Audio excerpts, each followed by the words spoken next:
So making our way, Mrs. K and I are making our way today from Cleveland, Ohio, down to Lexington, Kentucky. It's about a 5-hour drive, and right off Interstate 75, once you got into Kentucky, there was a must stop. I had to pull over for the Ark Encounter. I'd heard about this in the past, that somebody actually had the carpenter skills, the engineering skills, and the patience and time to build this thing right behind me to the exact specifications of what's in the Bible. So I'm gonna go check this out, and then we're gonna head on over to Lexington to find Talon Winery and try their wine there, and then I'm heading to a steakhouse, because when I'm in Kentucky, you know we gotta try some lamb fries. So come with me, let's check this out, and then go see what Talon Winery is pouring for us today.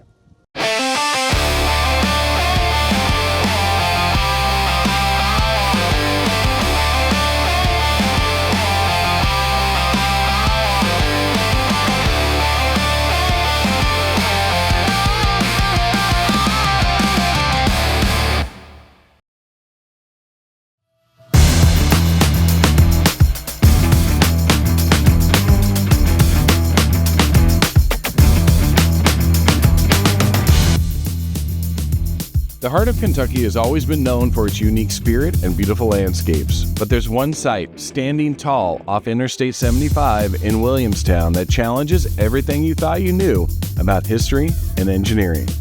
Today we're starting a journey into the phenomenal, a place built to bridge the ancient world with the modern day. We're at the Ark Encounter, and its very existence is an absolute statement. Forget what you think you know about historical replicas. This isn't a museum piece. This is a full-size, timber frame structure built according to the biblical dimensions found in the book of Genesis.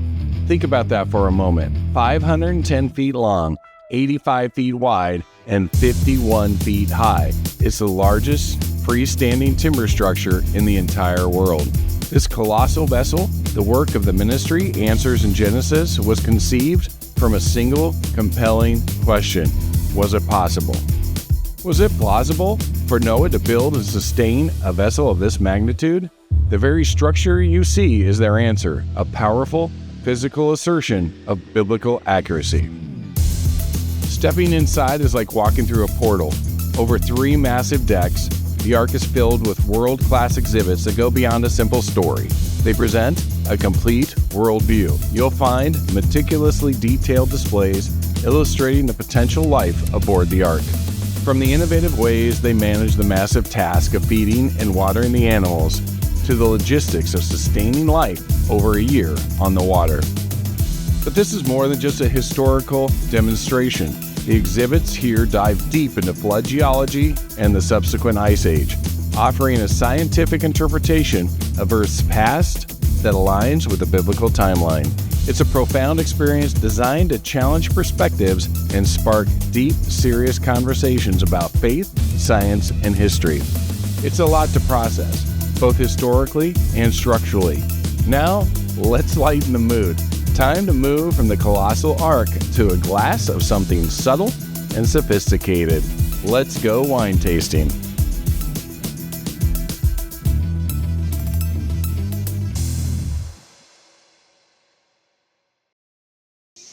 Just started the tasting here at Talon Vineyards in just outside of Lexington, Kentucky. And right here I have with me the Traminette. Traminette is a pretty unique grape, and you find it throughout the South. Obviously it's a white grape. This uniqueness of this particular Traminette is that they actually ferment it in barrel, but they age it in a bourbon barrel. So I'm excited to see what the bourbon barrel does to this Traminette. Let's give it a go on the nose. You get a little bit of that bourbon smell to it. It's got a little bit of that brownness. There's a little bit of caramelness coming through there. And then just a hint of like a lemon and a lemon curd. Let's give it a go on the palate.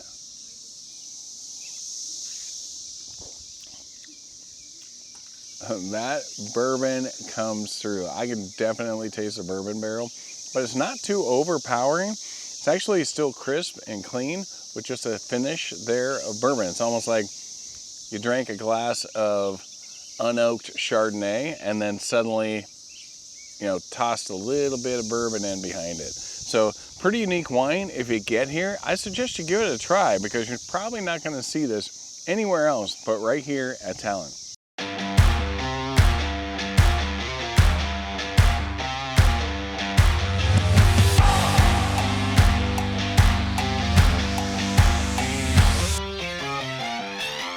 The rich, fertile bluegrass of Kentucky provides more than just horse country. It is the perfect foundation for a growing tradition. We've arrived at Talon Winery. Established in 1999, Talon was Lexington's first winery, a bold vision brought to life by Harriet and Charlie Allen. They purchased 300 acres of historic farmland, Fairview Farm, to cultivate an agricultural experience unlike any other, and the history here runs deep. The very tasting room sits within an original farmhouse built in 1790. Imagine walking on the same original floors that stood during George Washington's first term as president. This is where history and hospitality meet. The restored structure allows you to literally feel the past while savoring the present being some of Kentucky's finest award-winning wines. The quality here is a serious commitment. Under the guidance of winemaker William Mullet, Talon offers a diverse selection. Over 20 different wines, from dry to delightfully sweet, including their popular Afterglow and their signature Equestrian Series red blends. The experience here is an education, carefully guided by knowledgeable staff through the art of the tasting. In 2009, Talon expanded, bringing its unique vision to Shelbyville. Here, the tasting room features a stunning, one-of-a-kind, barrel-vaulted ceiling, a physical nod to the very process that gives the wine its character. The location offers a porch overlooking a dramatic limestone quarry, marrying natural beauty with refined experience. But the true genius of Talon is the atmosphere they have created. They transformed a working tobacco barn into an elegant Barn et Barrel Barn, a premier venue for events and weddings. The setting is one of genuine relaxation and sophisticated enjoyment. With live music on the weekends and expansive lawns, this is an invitation to slow down and savor the results of patience and dedication. In a state famous for its powerful whiskey, Talon reminds us that complexity and character can be found in the subtle notes of the vine. This family-owned operation is rooted in Kentucky history, but its vision is decidedly forward-looking, establishing a lasting legacy in the American winemaking tradition. It's a place that honors the land and celebrates the fruit it provides. We've now covered a story of creation and a story of cultivation. Our final chapter in this Kentucky journey brings us back to the dynamic heart of the bluegrass. We're heading into Lexington for a dish so unique, so steeped in tradition, that it demands a serious appetite and a sense of adventure.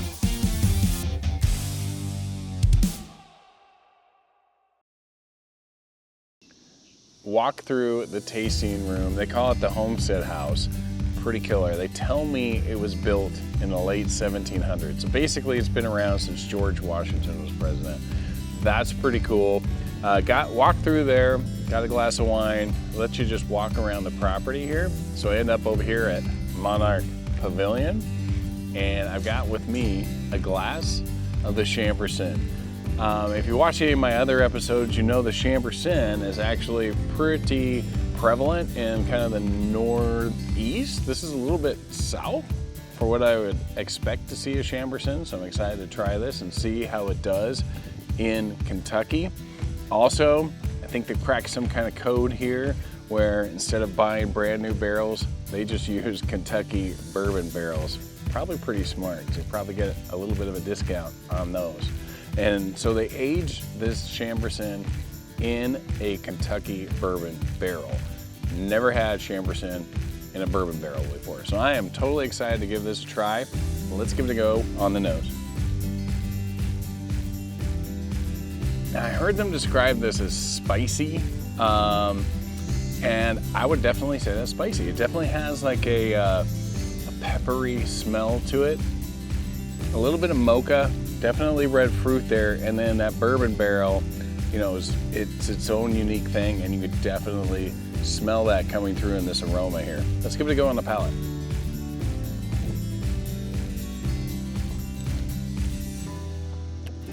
And then right, that spice holds up. A little bit of black pepper, almost get that mixed in with a white pepper too. A little bit of greenness, like a twig, kind of be, you know, a young twig. And then that red cherry holds up, a little bit of mocha flavor, and then throw in that bourbon barrel for sure. And that Chambourcin starts to come off a little bit bigger, a little bit bolder because of the bourbon barrel, I think.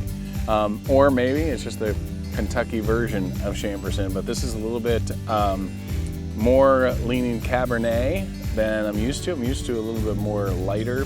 I don't know if it comes through on camera, but this is definitely a darker version of Chambourcin.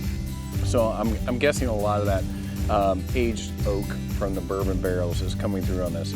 This is definitely worth a shot when you get here to Talon Vineyard, because it's just very, very unique and an amazing opportunity to try something you won't see anywhere else.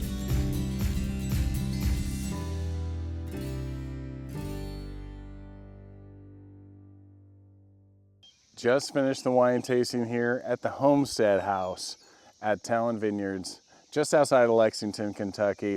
Really, really unique experience. Enjoyed the Traminette and the Chambourcin, both done in bourbon barrels. Pretty appropriate when you're here in Kentucky.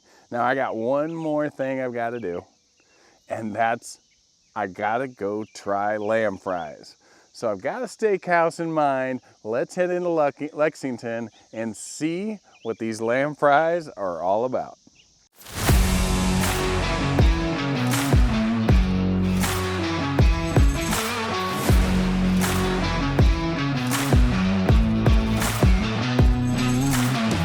Our final destination brings us to the beating heart of Lexington, Columbia Steakhouse.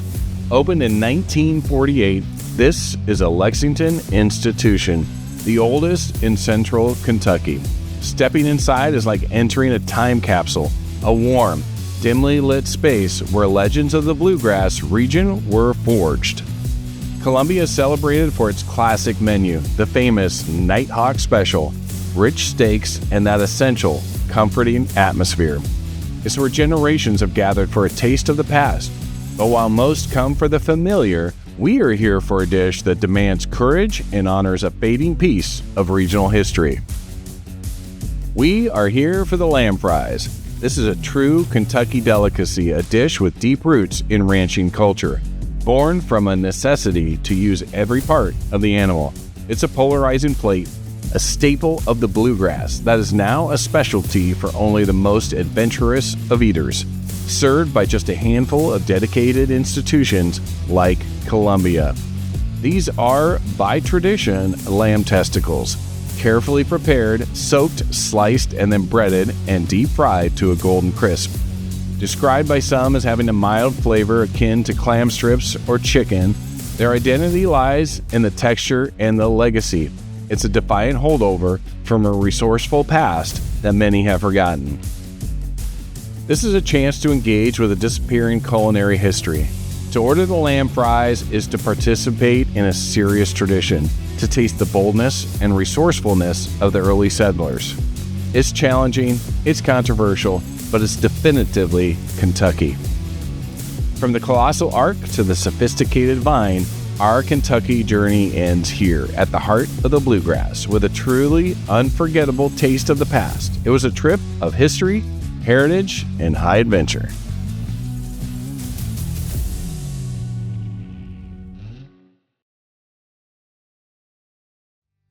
So after the wine tasting at Talon Winery, pulled in here to Columbia Steakhouse. Why? Because this is the spot in town to get lamb fries. Now, before I talk about the lamb fries, let's talk about the salad right here. It's actually pretty simple, but it's delicious.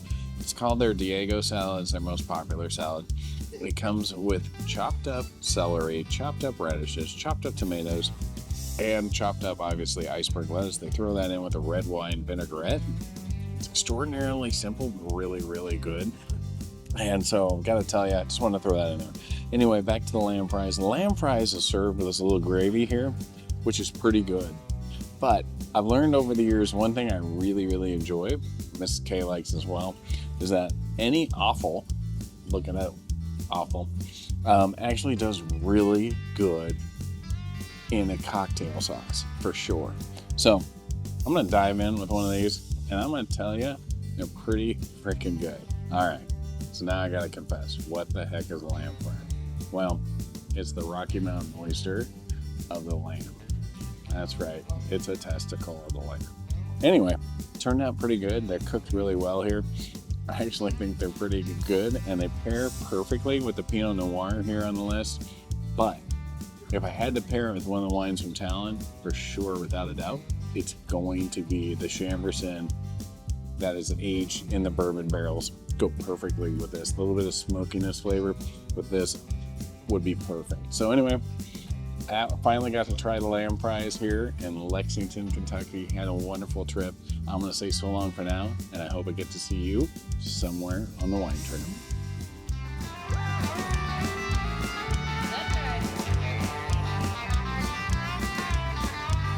It's a cowboy song.